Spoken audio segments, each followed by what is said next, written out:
Sejam todos bem-vindos ao canal de leitura da Inês.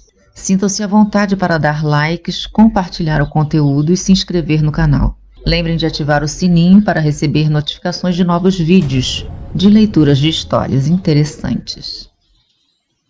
As 1001 Noites, 63ª noite.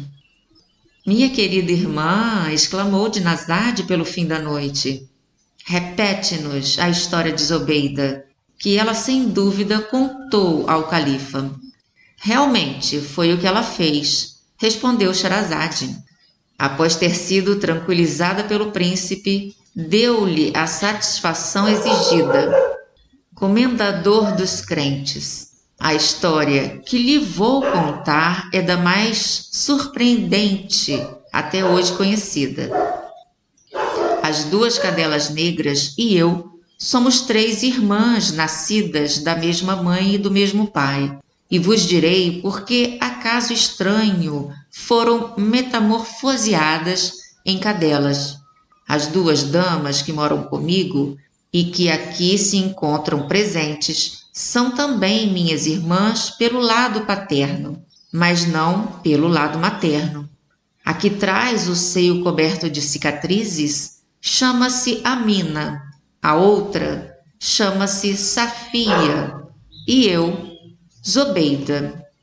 Após a morte do nosso pai, os bens que ele nos deixou foram divididos igualmente entre nós.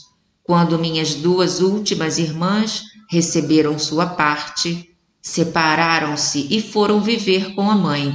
Minhas outras 2 irmãs e eu ficamos com a nossa mãe, que vivia ainda e que, ao morrer, legou a cada uma de nós 1000 séquins. Quando recebemos o que nos pertencia, minhas 2 irmãs mais velhas, pois eu sou a caçula, se casaram. Seguiram seus maridos e deixaram-me sozinha.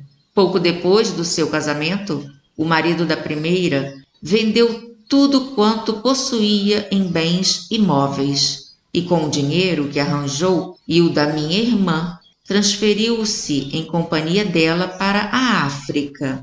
Lá, o marido gastou em diversões e libertinagem os seus bens e também os da minha irmã. Vendo-se então reduzido à miséria, encontrou um pretexto para repudiá-la e a expulsou. Ela voltou para Bagdá após sofrer incríveis aborrecimentos em tão longa viagem e refugiou-se comigo em condições tão lastimáveis que teria inspirado piedade até a corações empedernidos. Eu a recebi com todo o afeto que de mim ela devia esperar.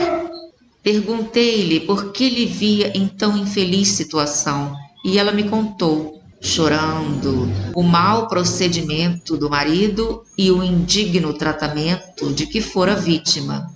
Comoveu-me sua desgraça e com ela chorei. Mandei-a depois ao banho, dei-lhe vestes minhas e disse-lhe: minha irmã, tu és mais velha que eu e eu te considero minha mãe. Durante a tua ausência, Deus abençoou meus bens e o emprego que deles fiz, criando bichos da seda. Tudo quanto me pertence é teu e dele podes dispor a teu bel prazer.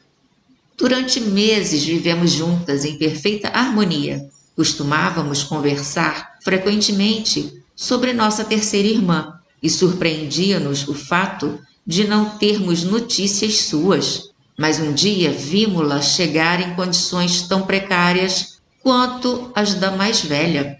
Seu marido a havia tratado da mesma maneira, mas eu a acolhi com a mesma amizade.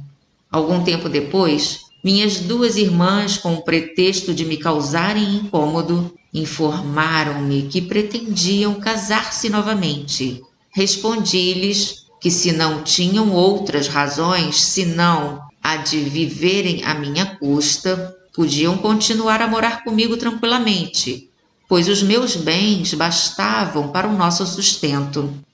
Mas acrescentei Temo que desejeis realmente casar-vos de novo. Se assim for, confesso-vos que meu assombro é grande.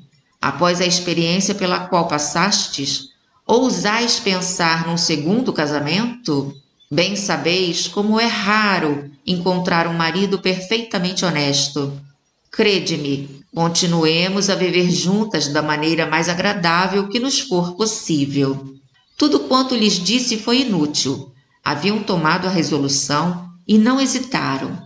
Voltaram, porém, a procurar-me ao fim de alguns meses, com 1000 desculpas por não terem seguido meu conselho. Tu és a mais moça, disseram-me, porém és a mais sensata. Se nos deres abrigo em tua casa e nos considerares simples escravas, nunca mais cometeremos o mesmo erro. Minhas queridas irmãs, respondi-lhes, não mudei depois da nossa separação. Voltai e desfrutai comigo o que possuo. Beijei-as e passamos a viver juntas como antes. Havia 1 ano que vivíamos em perfeita união. Vendo que Deus tinha abençoado minha pequena reserva, propus-me uma viagem por mar, a fim de arriscar alguma coisa no comércio. Para isso, dirigi-me com minhas 2 irmãs para Bassorá, onde comprei um navio equipado e carreguei de mercadorias vindas de Bagdá. Içamos as velas, com tempo favorável, e saímos do Golfo Pérsico. Quando estávamos em mar aberto, rumamos para a Índia e, após 20 dias de navegação, vimos terra. Tratava-se de uma montanha elevada, ao pé da qual distinguimos uma cidade de bela aparência. Como tínhamos bom vento, chegamos em pouco tempo ao porto e lançamos as âncoras. Não tive paciência para esperar que minhas irmãs estivessem em condições de me acompanhar. Desembarquei sozinha e rumei diretamente para a porta da cidade. Ali vi grande número de guardas sentados e outras pessoas de pé, mas tinham todos tão medonho aspecto que fiquei aterrorizada. Contudo, notando que estavam imóveis, que sequer moviam os olhos, tranquilizei-me. Aproximando-me, verifiquei que estavam petrificados.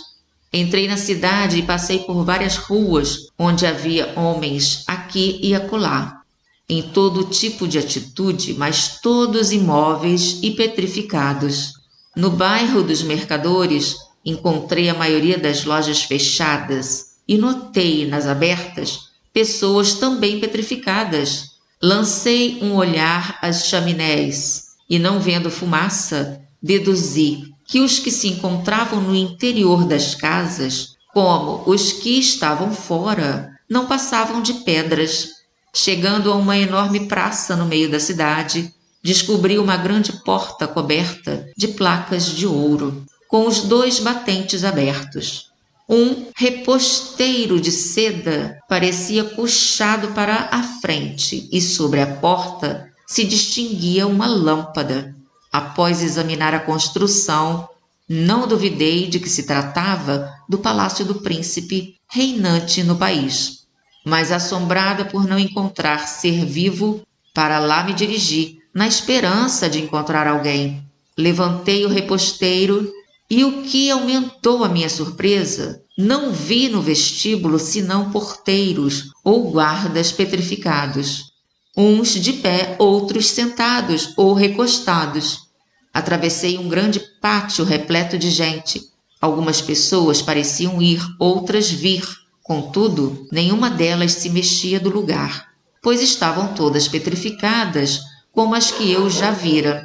Passei a um segundo pátio e deste a um terceiro. Por toda parte, porém, só encontrei solidão e espantoso silêncio. Entrando num quarto pátio, vi na frente um belíssimo prédio de janelas fechadas por uma grade de ouro maciço.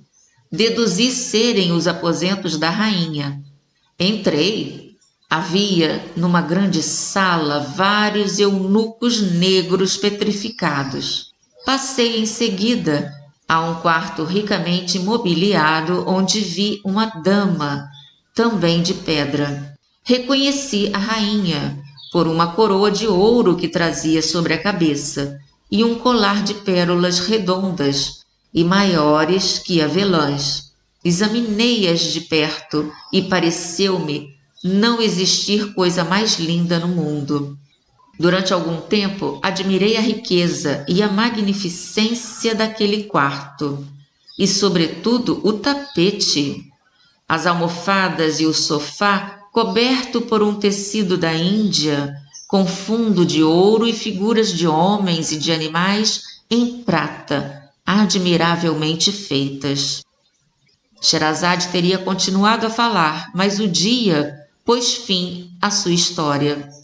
O sultão, encantado com a história, disse: quero saber o que oculta nessa espantosa petrificação de homens.